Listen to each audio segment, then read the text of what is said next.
Now what we will do, you will just put the value of v1 and v2.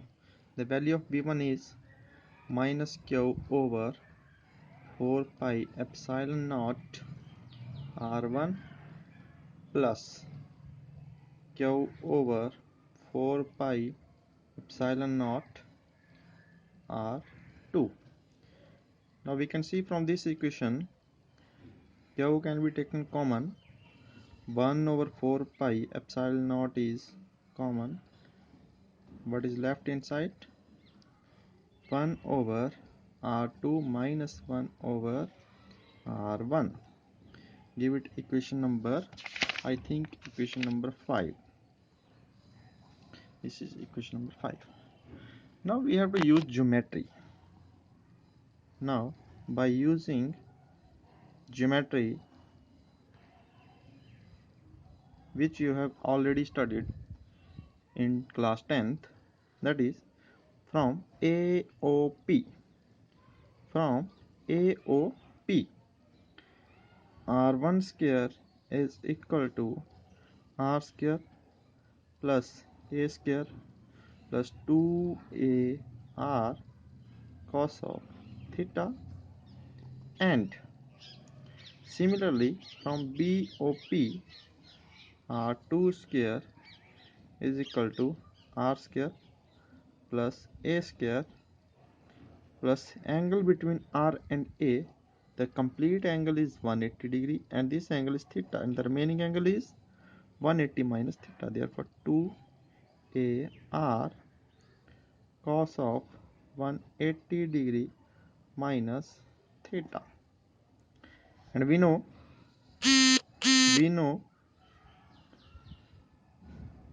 cos 180 degree minus theta is equal to minus of theta, because this is 90, 180, 270, 360 degree. Cos 180 minus theta in first quadrant, second quadrant, third quadrant, fourth quadrant, and cos 180 minus theta is in second quadrant, and this cos is negative. This is minus of, or you can say minus of cos theta. Therefore using these values we get r2 square is equal to r square plus a square minus 2ar cos of theta. Now give it equation number 6, give it equation number 7. Therefore from equation 6, what we can write, r1 square is equal to r square plus a square plus 2ar cos of theta. Dividing both sides by r square, or you can say taking r square common from right hand side, r square common. If you take r square common, what is left here? R square is outside, 1 plus a square, यहाँ पे r square नहीं था तो यहाँ पे क्या होगा, r square से डिवाइड हो जाएगा, plus 2ar cos of theta divided by r square. Now what we will get, r square 1 plus a square over r square plus 2a over r cos of theta, because एक r से एक r cancel, r1 square. This is equation number 8. This is equation number 8. Now we will apply condition if the value of a is very less than r, or you can say a over r is very less than 1. Therefore, a square over r square is also very less than 1 or can be neglected. क्यों? अगर a की value बहुत छोटी है r के comparison में तो a over r बहुत छोटा हो जाएगा 1 के कंपैरिजन में और a ओवर r का स्क्वायर और भी छोटा हो जाएगा 1 के कंपैरिजन में, जिसके कारण हम क्या कर सकते हैं, इस वाली इक्वेशन में से a square over r square को नेग्लेक्ट कर सकते हैं। अब हमारे पास इक्वेशन 8 क्या बन जाएगी? इक्वेशन 8 हमारे पास बन जाएगी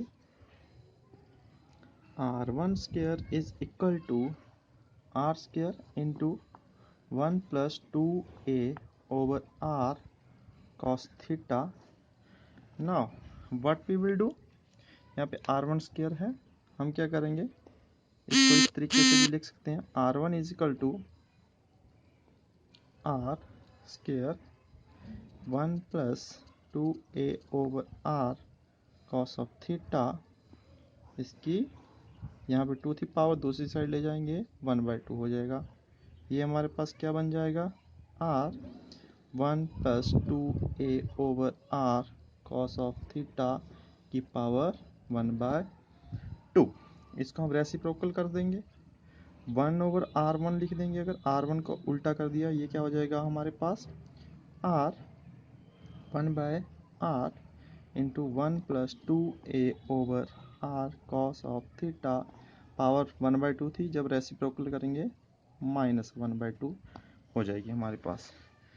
सिमिलरली इसको इक्वेशन नंबर 9, सिमिलरली हम क्या कर सकते हैं, r2 को लिख सकते हैं, उसको हम डायरेक्टली लिखेंगे 1 over r into 1 minus 2a over r cos of theta power -1/2। This equation number 10। अब कुछ नहीं करना है, हमें 1 ओवर r1 1/r2 की वैल्यू को हमें कहाँ पुट करना है, जो इक्वेशन हमें पोटेंशियल की निकाली थी इक्वेशन नंबर 5 में।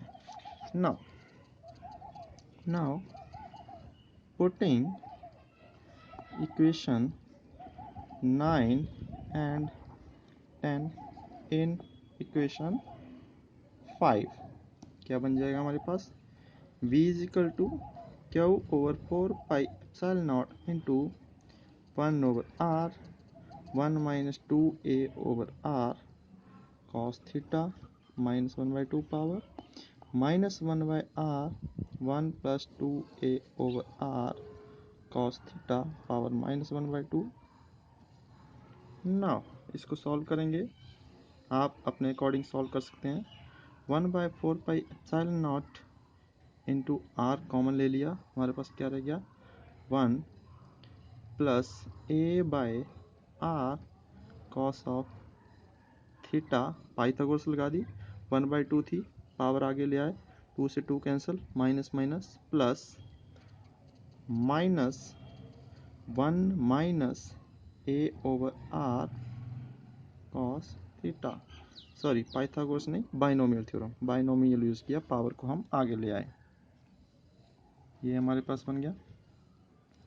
अब इसको सॉल्व करिए, v is equal to Q over 4 pi epsilon naught r 1 plus a by r cos theta -1 minus minus plus a by r cos of theta.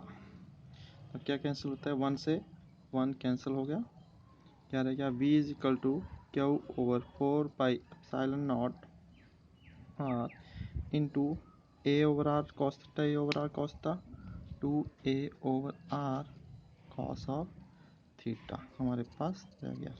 इसको क्या लिख सकते हैं हम, इसको लिख सकते हैं v is equal to Q into 2a cos of theta over 4 pi epsilon naught r square, और क्यू इंटू 2a हमारे पास क्या बन जाता है, हमने सबसे पहले देखा था इक्वेशन नंबर 1 में, dipole moment, this is p cos theta over 4 pi epsilon naught r square, because p is equal to q into 2a, equation 1 में हमने किया था। ये हमारे पास क्या आ गया, रिजल्ट आ गया। अब हम इसको लिखेंगे वेक्टर फॉर्म में। कैसे? P cos theta is equal, इसको लिख सकते हैं P vector dot R cap. R cap क्या है? R cap is a unit vector, unit vector along the position vector of P vector R cap. therefore हमारे पास क्या बन जाएगा, V is equal to P dot R cap over 4 pi epsilon naught. ये हमारा result है electric potential at any point due to electric dipole. अब इसको हम स्पेशल केस कर सकते हैं। स्पेशल केसेस फर्स्ट है for axial line. Axial line theta क्या हो जाएगा, 0 डिग्री। क्यों? क्योंकि जब हमारे पास ये पॉइंट क्या लाई करेगा, यहाँ कहीं लाई करेगा, तो हमारे पास ए बी और जो पॉइंट पी है उनके बीच एंगल क्या हो जाएगा, 0 डिग्री। तो उस केस में हमारे पास थीटा 0 है, तो हम इस इक्वेशन में थीटा 0 पुट कर देंगे। इस वाली इक्वेशन में हमारे पास पोटेंशियल क्या बन जाएगा, P cos 0 degree over 4 pi epsilon naught R square, और बी क्या आ गया, P over 4 pi epsilon naught R square, क्योंकि हमारे पास कॉस 0 क्या होता है, 1। सेकंड स्पेशल केस है इक्वेटोरियल लाइन। इक्वेटोरियल लाइन के लिए या इक्वेटोरियल प्लेन के लिए, इसके लिए थीटा क्या हो जाएगा, π/2। क्यों? क्योंकि इस केस में हमारे पास होता है अगर जो पॉइंट पी है वो बिल्कुल ए बी जो डायपोल उसके परपेंडिकुलर लाई करेगा, तो हमारे पास थीटा क्या होगा, ये वाला जो थीटा था ये हमारे पास क्या हो जाएगा, परपेंडिकुलर केस के लिए 90 डिग्री। देयरफॉर हमारे पास क्या आएगा, P cos 90 degree over 4 pi epsilon naught R square, cos 90 0, तो हमारे पास पोटेंशियल क्या बन जाएगा, V 0। आई होप सबको ये आर्टिकल समझ लगा होगा। Thank you.